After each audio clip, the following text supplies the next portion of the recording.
नमस्कार, ये आकाशवाणी चंडीगढ़ है। अब आप रितिका से प्रादेशिक समाचार सुनिए। पहले इस बुलेटिन के मुख्य समाचार।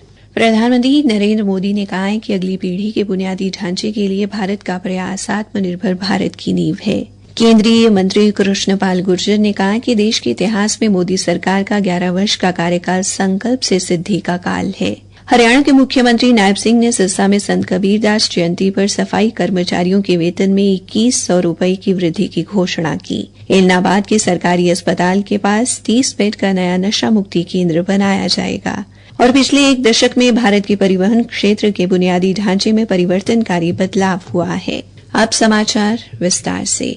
प्रधानमंत्री नरेंद्र मोदी ने कहा है कि अगली पीढ़ी के बुनियादी ढांचे के लिए भारत का प्रयास सतत और दीर्घकालिक दृष्टि से प्रेरित है। एक सोशल मीडिया पोस्ट में श्री मोदी ने कहा कि आत्मनिर्भर भारत की नींव रख रहा है। प्रधानमंत्री ने कहा कि बुनियादी ढांचे में क्रांति के 11 साल हो गए हैं। इस दौरान बेहतरीन बुनियादी ढांचे बनाए गए हैं। इससे भारत के विकास में गति आई है। उन्होंने कहा कि रेलवे से लेकर राजमार्ग और बंदरगाह से हवाई अड्डे तक भारत का तेजी से फैल रहा बुनियादी ढांचा नेटवर्क जीवन को आसान बना रहा है और समृद्धि को बढ़ा रहा है। प्रधानमंत्री नरेंद्र मोदी ने आज महान कवि और समाज सुधारक संत कबीरदास को उनकी जयंती पर श्रद्धांजलि अर्पित की। एक सोशल मीडिया पोस्ट में श्री मोदी ने कहा कि उनके दोहों में शब्दों की सरलता और भावनाओं की गहराई है। संत कबीरदास जी ने अपनी साखियों और दोहों के माध्यम से सामाजिक समानता, शांति और भाईचारे पर बल दिया। उन्होंने कहा, जाति न पूछो साधु की, पूछ लीजिए ज्ञान। और लोगों से अपील की वे धर्म और जाति से ऊपर उठकर लोगों को ज्ञान के आधार पर माने, उनका सम्मान करे। उनकी बातें आज सदियों बाद भी उतनी ही प्रभावी है। केंद्रीय मंत्री कृष्णपाल गुर्जर ने कहा कि देश के इतिहास में मोदी सरकार का ये कार्यकाल स्वर्णिम अक्षरों में लिखा जाएगा। उन्होंने कहा कि ये कार्यकाल विकसित भारत और आत्मनिर्भर भारत के संकल्प से सिद्धि का काल है। मोदी सरकार के 11 साल पूरे होने पर आज अंबाला में एक पत्रकार वार्ता को संबोधित करते हुए श्री गुर्जर ने कहा कि कुर्सी वही है, केवल व्यक्ति बदला है जिसने देश को बदला है। उन्होंने कहा, इन 11 सालों में मोदी सरकार ने देशभक्ति की भावना जगाई। देश प्रथम मोदी जी का संकल्प या भारत देश के 140 करोड़ देशवासियों में ये सोच बदली है। अब सबके लिए देश पहले। जो ये संपत्तियां जब्त होती थी, सिर्फ यूपीए के शासन में 500 करोड़ की हुई थी। मोदी जी के शासन में 10,000 करोड़ की संपत्तियां जब्त हुई है। और मोदी जी परिश्रम, पराकाष्ठा का जीता जागता वो काम करते नहीं है, काम करवाते भी है। वो योजना बनाते नहीं है, योजनाओं को लागू भी करते हैं। केंद्रीय मंत्री ने मोदी सरकार की 11 साल की उपलब्धियां गिनाते हुए कहा कि प्रधानमंत्री नरेंद्र मोदी के नेतृत्व में नए भारत की सोच में जहां तकनीक है वहीं तरक्की भी निहित है। उन्होंने कहा कि 2014 से पहले के भारत में भ्रष्टाचार, घोटालों और तुष्टीकरण का बोलबाला था, लेकिन अब विकास, आविष्कार और नवाचार की बातें हो रही हैं। अब पैसा सीधे लोगों के बैंक खातों में पहुंच रहा है। आयुष्मान भारत योजना से गरीबों का मुफ्त इलाज हो रहा है। केंद्रीय मंत्री ने कहा कि पहले हम आयात पर आश्रित थे, आज मेक इन इंडिया की ताकत से निर्यात में आगे बढ़ रहे हैं। उन्होंने कहा कि श्री मोदी के नेतृत्व में देश सशक्त निर्णय लेने में सक्षम हो रहा है और रक्षा क्षेत्र में भी भारत आत्मनिर्भर बन रहा है। हरियाणा के मुख्यमंत्री नायब सिंह ने कहा है कि संत कबीर भारतीय संस्कृति की सर्वधर्म समभाव और वसुधैव कुटुंबकम परंपरा के संवाहक और इतिहास के अनमोल रत्न थे। मुख्यमंत्री संत कबीरदास जी की जयंती के अवसर पर सिरसा में आयोजित समारोह को संबोधित कर रहे थे। सिरसा की पवित्र भूमि, संत सरसाई नाथ जी की पुण्य भूमि में आज हम सब एक विशेष अवसर संत शिरोमणि कबीर साहिब जी के प्रकाश उत्सव पर आज हम एकत्र हुए हैं। मैं उस महान योग दृष्टा, समता और समरसता के अग्रदूत, समाज सुधारक संत को कोटि कोटि वंदन करता हूँ। मुख्यमंत्री ने कहा कि संत कबीर जी के विचारों को आगे बढ़ाते हुए आजादी के बाद प्रधानमंत्री नरेंद्र मोदी ने आधुनिक भारत के निर्माण में बड़ी भूमिका निभाई है। पिछले 11 सालों में प्रधानमंत्री के नेतृत्व में सरकार ने कल्याणकारी योजनाएं चलाकर गरीबों को सशक्त व मजबूत करने का काम किया है। उन्होंने कहा, भाइयों, ये सरकार ये गरीब के हित में मजबूती से काम कर रही है। ये सरकार गरीब को सशक्त करने का काम कर रही है। भाइयों, हम ये भी देखते थे कि इस प्रकार की सरकारें इस देश के अंदर काम करती थी।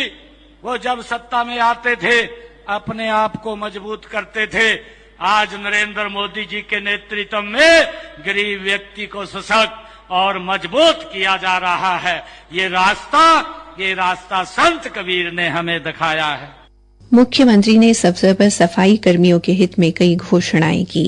सफाई कर्मचारियों का वेतन मैं अभी 2100 रुपया और बढ़ाने की मैं घोषणा करता हूं और हमने संकल्प पत्र में कहा है 2025-26 तक भाइयों हम इस 5 वर्ष के अंदर 25-26 हजार उनका वेतन करने का काम चरणबद्ध तरीके से हमारी सरकार करेगी। इसके अलावा मुख्यमंत्री ने सिरसा में बन रहे संत सर साईनाथ मेडिकल कॉलेज में 100 बेड का नशा मुक्ति केंद्र और एलनाबाद के सरकारी अस्पताल के पास 30 बेड का नया नशा मुक्ति केंद्र बनाने की घोषणा की। उन्होंने डबवाली स्थित नशा मुक्ति केंद्र में 10 बेड की संख्या को बढ़ाकर 30 बेड करने की घोषणा भी की। प्रादेशिक समाचार आकाशवाणी चंडीगढ़ से प्रसारित किए जा रहे हैं। भारत ने सेवा, सुशासन और गरीब कल्याण के सिद्धांतों से प्रेरित होकर एक दशक तक उल्लेखनीय परिवर्तन किया है। आकाशवाणी समाचार आपके लिए पिछले 11 वर्षों में प्रमुख क्षेत्रों में सरकार के प्रयासों पर एक विशेष श्रृंखला प्रसारित कर रहा है। इसी कड़ी में आज हम भारत के परिवहन बुनियादी ढांचे के परिवर्तन पर ध्यान केंद्रित करते हुए जानकारी दे रहे हैं।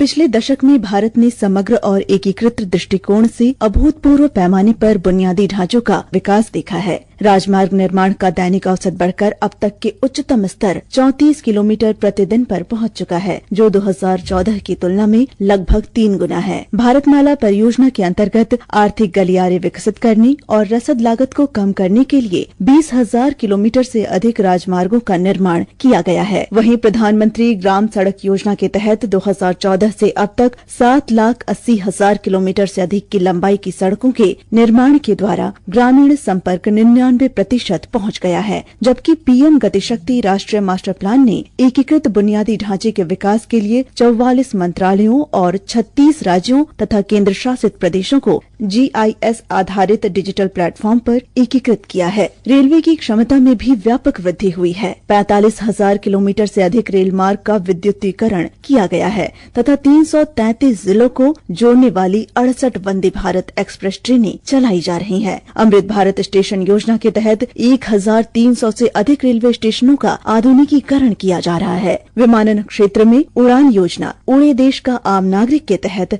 88 हवाई अड्डों को कार्यरत किया गया है। मेट्रो रेल कनेक्टिविटी अब 23 शहरों तक फैली हुई है, जिसके साथ भारत दुनिया में तीसरा सबसे बड़ा मेट्रो नेटवर्क बन गया है। सागरमाला कार्यक्रम के अंतर्गत बंदरगाहों और अंतर्देशीय जलमार्गों से जुड़ी 277 परियोजनाएं पूरी हो चुकी हैं। दुनिया की सबसे ऊंची चेनाब रेलवे ब्रिज, दुनिया की सबसे लंबी राजमार्ग सुरंग अटल और दुनिया की सबसे बड़ी मूर्ति स्टैच्यू ऑफ यूनिटी भारत के इंजीनियरिंग करिश्माओं के अविश्वसनीय प्रतीक हैं। ये सभी मील के पत्थर उत्पादकता को बढ़ावा देने के साथ साथ संयोजकता में सुधार और 2047 तक विकसित भारत की नींव रख रहे हैं। विष्णु की रिपोर्ट के साथ समाचार कक्ष से जया भारती। विकसित भारत का अमृतकाल, सेवा, सुशासन, गरीब कल्याण के 11 साल। हरियाणा, चंडीगढ़ व पंजाब में पिछले 2 दिन से भीषण गर्मी पड़ रही है। हरियाणा के राजस्थान से लगते जिलों में भी भीषण गर्मी का प्रकोप जारी है। ट्राई सिटी में भी तापमान 44 डिग्री तक दर्ज किया गया। अंत में मुख्य समाचार एक बार फिर।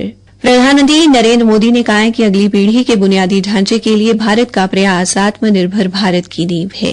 केंद्रीय मंत्री कृष्णपाल गुर्जर ने कहा कि देश के इतिहास में मोदी सरकार का 11 वर्ष का कार्यकाल संकल्प से सिद्धि का काल है। हरियाणा के मुख्यमंत्री नायब सिंह ने सिरसा में संत कबीरदास जयंती पर सफाई कर्मचारियों के वेतन में 2100 रुपए की वृद्धि की घोषणा की। एलनाबाद के सरकारी अस्पताल के पास 30 बेड का नया नशा मुक्ति केंद्र बनाया जाएगा। और पिछले 1 दशक में भारत के परिवहन क्षेत्र के बुनियादी ढांचे में परिवर्तनकारी बदलाव हुआ है। इसी के साथ ये समाचार बुलेटिन समाप्त हुआ।